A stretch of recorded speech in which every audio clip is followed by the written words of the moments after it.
berkaitan dengan amalan yang tidak ada pada masa Nabi yang mulia sallallahu alaihi wasallam, yang tidak dilakukan oleh Nabi yang mulia sallallahu alaihi wasallam, ini tidak akan lepas dari 3 keadaan. Amalan yang tidak dilakukan oleh Nabi yang mulia sallallahu alaihi wasallam ini tidak lepas dari 3 keadaan. Keadaan yang pertama, Nabi yang mulia sallallahu alaihi wasallam tidak lakukan hal tersebut dikarenakan tidak ada pendorongnya. Keadaan yang kedua, Nabi yang mulia sallallahu alaihi wasallam tidak lakukan hal tersebut karena ada penghalangnya. Kemudian yang ketiga, Nabi yang mulia sallallahu alaihi wasallam tidak melakukan hal tersebut padahal ada pendorongnya dan tidak ada penghalangnya.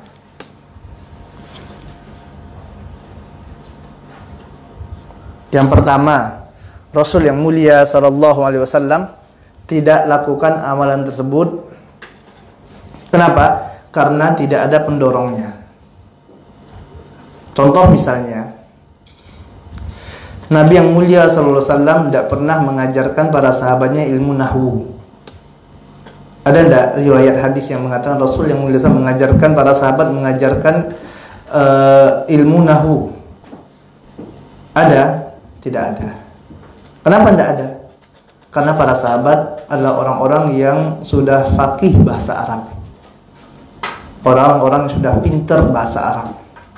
Maka di sini tidak ada pendorong bagi Nabi yang mulia sallallahu alaihi wasallam untuk mengajarkan ilmu nahwu tersebut. Akan tetapi sewaktu manusia telah berbondong-bondong masuk dalam agama Islam, orang dari Jazirah Arab, kemudian dari Afrika, dari Asia, Amerika, Eropa, masuk dalam agama Islam, maka di sana tidak ada jalan untuk seseorang agar dapat bisa memahami agama ini kecuali dengan belajar bahasa Arab. Maka sewaktu orang butuh belajar bahasa Arab, maka para ulama membuat kaidah nahwu. Agar apa? Agar bisa diajarkan kepada manusia, agar umat ini bisa memahami agama Islam. Kenapa? Karena apabila manusia tidak bisa bahasa Arab, tidak bisa memahami bahasa Arab dengan benar, maka bagaimana mungkin mereka bisa paham Al-Quran? Bagaimana mungkin mereka bisa paham hadis-hadis Nabi yang mulia sallallahu alaihi wasallam? Sedangkan mereka tidak mengetahui sumber dari agama ini, tidak memahami Al-Quran, tidak memahami bahasa Arab. Makanya kalau orang-orang dahulu zaman mereka Allah Taala, kafir Quraisy itu, mereka kalau didengarkan padanya Al-Quran, ja'alu asabi'ahum fi adhanihim. Mereka apa? Tutup telinga-telinga mereka. Kenapa? Karena kalau mereka dengar, mereka faham. Mereka faham, maka mereka mesti akan masuk ke dalam agama Islam. Kenapa? Mereka faham. Kita lihat bagaimana dahulu Umar bin Khattab radhiyallahu ta'ala anhu masuk dalam agama Islam. Dia mendengarkan bacaan surah Toha, didengarkan, diresapinya. Kemudian apa? Masuk dalam agama Islam. Kenapa kok bisa? Karena faham. Ya. Yang jadi masalah adalah pada hari ini banyak orang yang tidak bisa bahasa Arab. Di Indonesia dibacakan saja Al-Quran, subhanallah, nangis dia misalnya kan. Kenapa nangis? Merdu katanya. Nangisnya kenapa? Karena merdunya saja dapatnya, tidak faham maknanya. Ya. Maka di sini penting untuk bisa bahasa Arab. Makanya ada apa? Sekarang ada pendorongnya. Makanya para ulama mengajarkan manusia bahasa Arab, diajarkanlah ilmu nahwu, diajarkanlah ilmu shorof. Makanya seperti ini bukan bid'ah jamaah yang dimuliakan Allah Subhanahu wa taala. Ya. Belajarnya orang ilmu nahwu ini bukan bid'ah. Kenapa? Karena tidak dilakukan oleh Nabi yang mulia sallallahu alaihi wasallam. Ini karena dahulu tidak ada pendorong. Ya, karena tidak ada pendorongnya. Begitu juga dengan ilmu mustalahul hadis. Ya.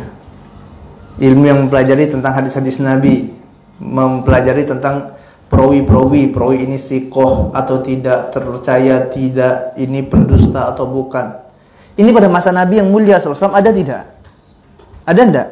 Tidak ada. Enggak ada pada masa Nabi yang mulia SAW. Kenapa?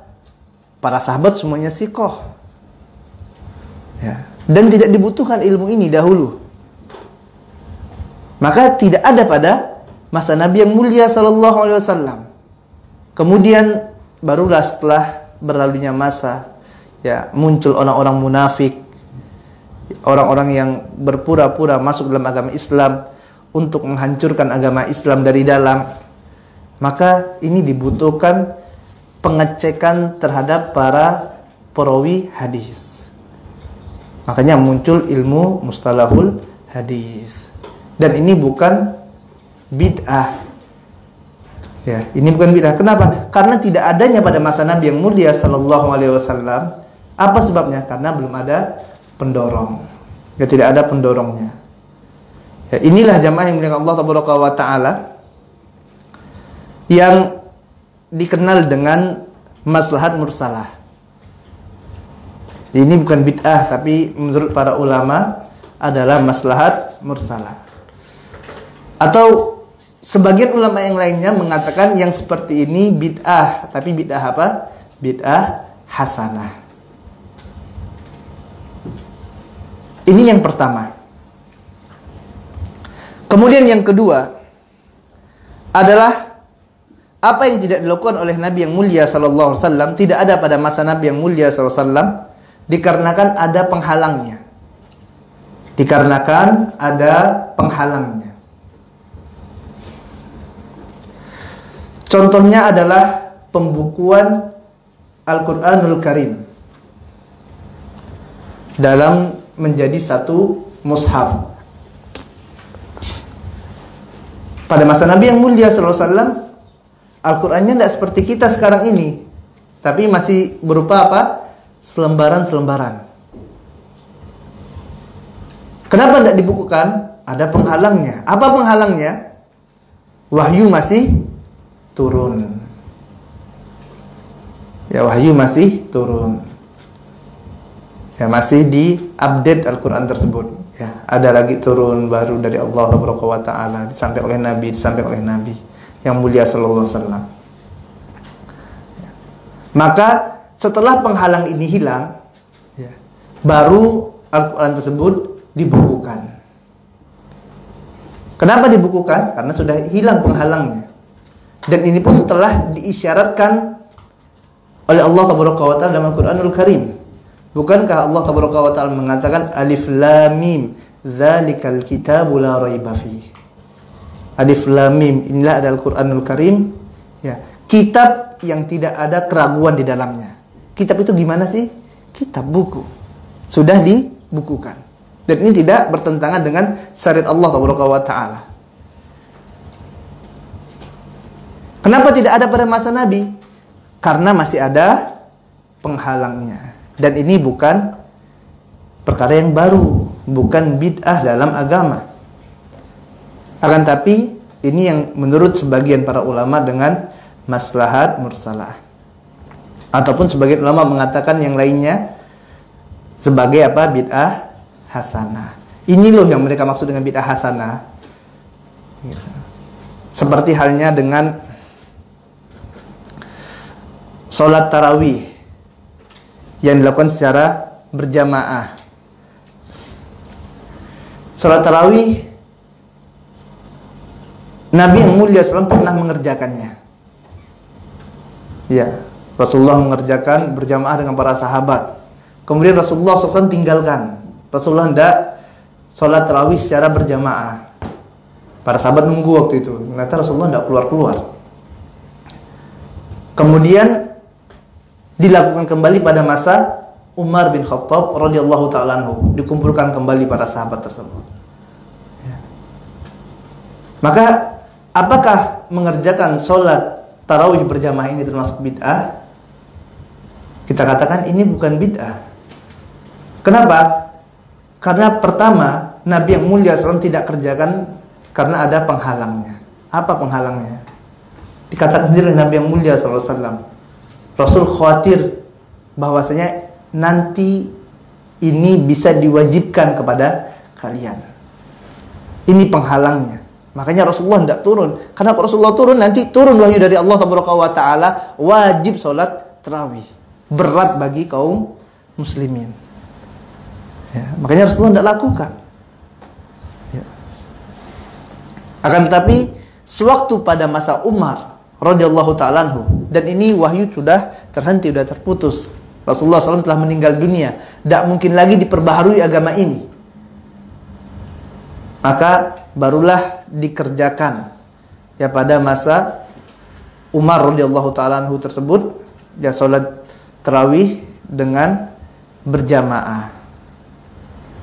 Kemudian Umar radhiyallahu ta'ala mengatakan sebaik-baik bid'ah adalah ini, yaitu salat tarawih jamaah. Ini yang menurut sebagian ulama dengan bid'ah hasanah tadi, ya, atau maslahat mursalah. Dan ini bukan bid'ah yang tercela, jamaah yang dimuliakan Allah Subhanahu wa taala. Kenapa? Tidak ada pada masa Nabi yang mulia sallallahu alaihi wasallam, karena ada penghalangnya. Dan ini juga telah diisyaratkan oleh Allah Subhanahu wa taala dalam Al-Qur'anul Karim tentang adanya amalan tersebut. Kemudian yang ketiga. Yang ketiga adalah pendorongnya ada, namun penghalangnya tidak ada, dan ternyata tidak dilakukan oleh Nabi yang mulia sallallahu alaihi wasallam. Padahal pendorong untuk melakukannya ini ada nih, pendorongnya. Penghalangnya tidak ada. Tapi ternyata Rasul yang mulia sallallahu alaihi wasallam tidak mengerjakannya. Maka ini adalah sesuatu yang tercela. Ini adalah sesuatu yang tercela. Contoh misalnya azan sebelum sholat Id. Ada enggak pendorongnya? Ada. Untuk apa? Untuk mengumpulkan kaum muslimin, mengajak orang sholat, ya, azan sebelum sholat Id. Pendorongnya ada. Penghalangnya ada enggak? Enggak ada penghalangnya. Rasul yang mulia SAW tinggal perintahkan Bilal azan. Azan. Tidak ada penghalangnya. Ada pendorong, tidak ada penghalangnya. Namun Nabi yang mulia SAW tidak kerjakan. Maka kalau ada orang pada hari ini melakukannya, maka ini adalah bid'ah. Maka ini adalah sesuatu yang terlarang. Nah, maka dari sinilah jamaah yang dimuliakan Allah Taala, ya, ada sebagian para ulama itu membagi bid'ah ini menjadi dua. Dari sinilah asalnya. Sebagian mengatakan ini bid'ah dholalah. Bid'ah dholalah ini yang nomor 3, yang tidak dilakukan oleh Nabi yang mulia sallallahu alaihi wasallam. Karena apa? Pendorongnya ada, pendorongnya ada, penghalangnya tidak ada, tapi ditinggalkan oleh Nabi yang mulia sallallahu alaihi wasallam. Kemudian yang kedua adalah bid'ah hasanah. Menurut sebagian ulama, ya, menurut sebagian ulama, yang dimaksud dengan bid'ah hasanah ini adalah yang nomor 1 dan nomor 2 tadi. Ya, contohnya tadi sholat tarawih pada masa Umar. Bahkan Umar radhiyallahu ta'ala mengatakan apa? Nikmatil bid'atu hadhihi. Sebaik-baiknya bid'ah adalah ini, kata Umar radhiyallahu ta'ala. Kemudian juga Imam Syafi'i rahimahullahu ta'ala mengatakan al bid'atu bid'atan. Bid'ah itu ada 2. Bid'atun mahmudah wa bid'atun mazmumah. Bid'ah yang terpuji dan bid'ah yang tercela. Apa sih yang dimaksud dengan bid'ah yang terpuji di sini? Yaitu yang nomor 1 dan nomor 2 tadi. Pengumpulan mushaf Al-Quran, pembelajaran ilmu nahwu, ilmu mustalah hadis. Ini yang terkadang salah dipahami oleh sebagian saudara-saudara kita kaum muslimin. Dan ini tidak bertentangan jamaah yang dimuliakan Allah Taala dengan hadis Nabi yang mulia sallallahu alaihi wasallam, kullu bid'atin dholalah. Setiap bid'ah itu sesat, ini tidak bertentangan sama sekali.